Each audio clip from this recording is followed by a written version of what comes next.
আসসালামু আলাইকুম ছোট্ট বন্ধুরা, আশা করি ভালো আছো। আজকে আমি সপ্তম শ্রেণীর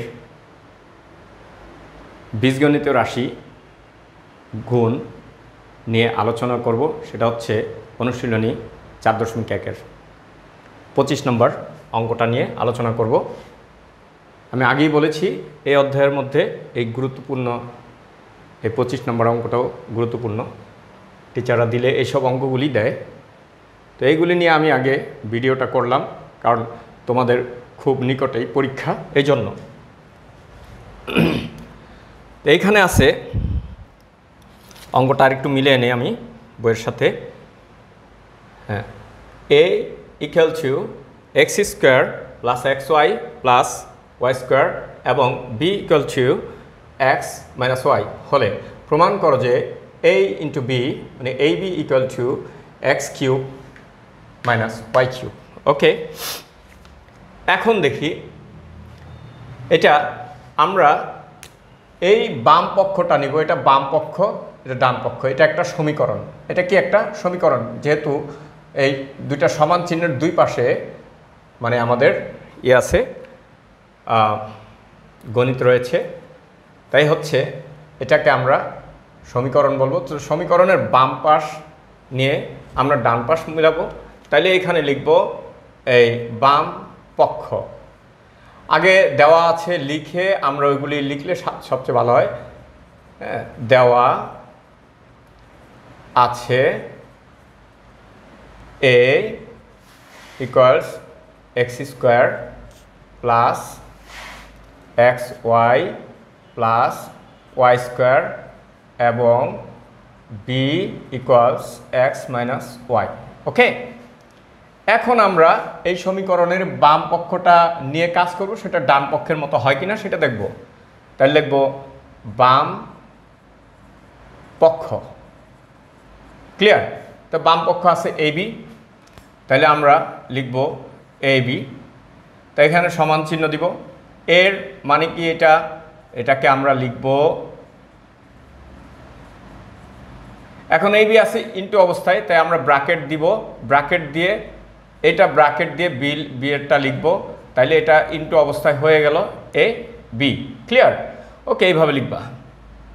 তারপর সমান চিহ্ন দিবে, একটু ফাঁকা রাখবা। আগেই বলেছি এই বীজগণিতীয় গণিত করার জন্য, কেন যে কোনো বিষয় করার জন্য তোমরা প্রত্যেকটা লাইনের মধ্যে একটু বেশি গ্যাপ রাখবা, দেখতে সুন্দর লাগে। আবার খুব বেশি গ্যাপ না। ওকে, আচ্ছা, এখন এটা একটা রাশি, প্রথম রাশি, তাই দ্বিতীয় রাশিটার সাথে গুণ। প্রথম রাশির প্রত্যেকটা পদের সাথে দ্বিতীয় রাশিটা গুণ। তাইলে আমরা কি করব? আমি এর আগেও শিখিয়েছি, এই পদটাকে লিখব, এই রাশিটাকে সাথে গুণের আকার লিখব। তারপর এখানে যে চিহ্ন থাকবে সেই চিহ্নটা দিব। এই দ্বিতীয় পদটাকে লিখব, লিখে এইটাকে গুণ অবস্থায় দিয়ে দিব। আবার এইখানে যে চিহ্ন থাকবে সেই চিহ্নটা দিয়ে এই পদটাকে লিখব, এই রাশিটাকে সাথে গুণ অবস্থায় দিয়ে দিব। ওকে, আশা করি এতটুকু বুঝেছো।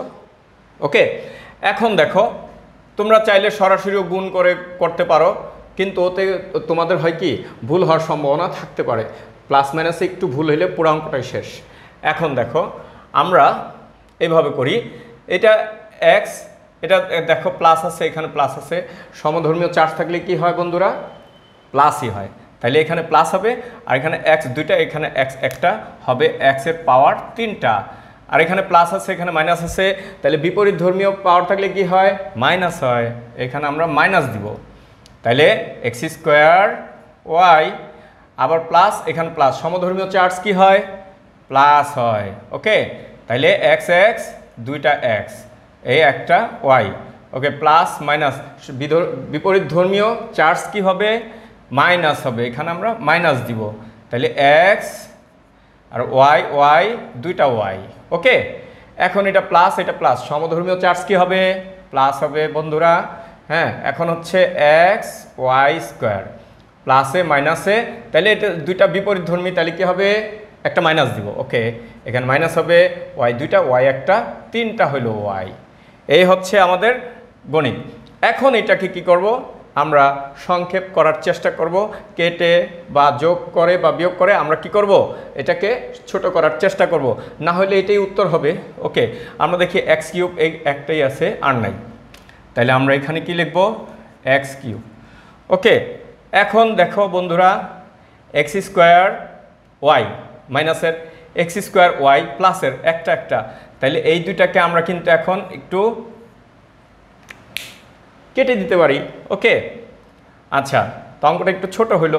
আবার দেখো এক্স ওয়াই স্কোয়ার, এটা প্লাসের এটা মাইনাসের, তাহলে দুইটাই কি হবে, বিয়োগ হবে। ক্লিয়ার, মানে কাটাকাটি, এটা একটা এটাও একটা, বিপরীতধর্মী, তাই আমরা কেটে দিলাম। এখন থাকে কি মাইনাস ওয়াই কিউব। এখন দেখো এইটা আর আমার এইখানে ডান পক্ষ মিলেছে।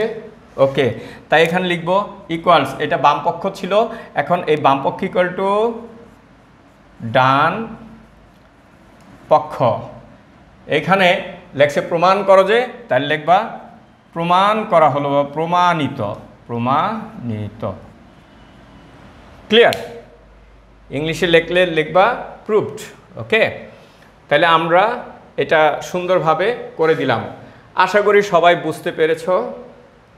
ওকে, এখন যদি আমি আরেকটু আলোচনা করি তোমাদের ভালো করে বোঝার জন্য, এটা হচ্ছে এই এ এবং এত ইকুয়াল টু বি, প্রমাণ করো যে এ বি ইকুয়াল টু এত। তাই প্রথমে লিখবা, দেওয়া আছে, লিখে এই এ ইকুয়াল টু এত, বি ইকুয়াল টু এত লিখবা। তারপরে বাম পক্ষ নিয়ে আমরা কাজ করব, বাম পক্ষে এ আর বি গুণ অবস্থায় আছে। ওকে, এই এর অংশটা উঠালাম, এই বি এর অংশটা উঠালাম, দুইটা আমরা ব্র্যাকেট দিয়ে আলাদা করে রাখলাম, তার মানে এটা এ ইন্টু বি। তাইলে আমরা কি করব, এই এর প্রথম পদটা লিখব, তারপর এটা বি এর রাশিটাকে গুণ করে দিব, প্লাস, এখানে যে চিহ্ন থাকবো সেই চিহ্নটা লিখলাম, তারপরে দ্বিতীয় পদটা লিখব, এই রাশিটাকে দ্বিতীয় রাশিটাকে গুণ করে দিলাম, এই প্লাস দিলাম, এই তৃতীয় পদটাকে লিখব, এই দ্বিতীয় রাশিটাকে এখানে গুণ করে দিলাম। এখন এটার সাথে এটা গুণ করলাম, এটা দুইটা আর একটা তিনটা। ওকে, আর এটা প্লাসে মাইনাসে মাইনাস এক্স স্কোয়ার ওয়াই। ওকে, আবার এটা প্লাসে প্লাসে প্লাস, ওকে, প্লাস এক্স স্কোয়ার ওয়াই। ওকে, প্লাসে মাইনাসে মাইনাস এক্স ওয়াই স্কোয়ার, আবার প্লাসে প্লাসে প্লাস এক্স ওয়াই স্কোয়ার, প্লাসে মাইনাসে মাইনাস ওয়াই কিউব। ওকে, দুইটা আর একটা তিনটা। তাও কি হলো দেখো, এখানে এক্স কিউব কারোর সাথে কাটা যায় না, তাই এখানে আছে মাইনাসের এক্স স্কোয়ার ওয়াই প্লাসের এক্স স্কোয়ার ওয়াইয়ের সাথে কেটে দিলাম। এখন মাইনাসের এক্স ওয়াই স্কোয়ারের সাথে প্লাসের এক্স ওয়াই স্কোয়ার কেটে দিলাম। ওকে, থাকে কি x cube minus y cube, তাহলে x cube minus y cube ছিল ডান পক্ষে, তাই বাম পাশ নিয়ে কাজ করলাম, ডান পক্ষের সাথে মিলে গেল, তাহলে লিখবো ইকুয়াল টু ডান পক্ষ, তারপর লিখবো প্রমাণিত, যেহেতু প্রমাণ করতে বলেছে। আশা করি বুঝতে পেরেছ। ধন্যবাদ, সবাই ভালো থাকো।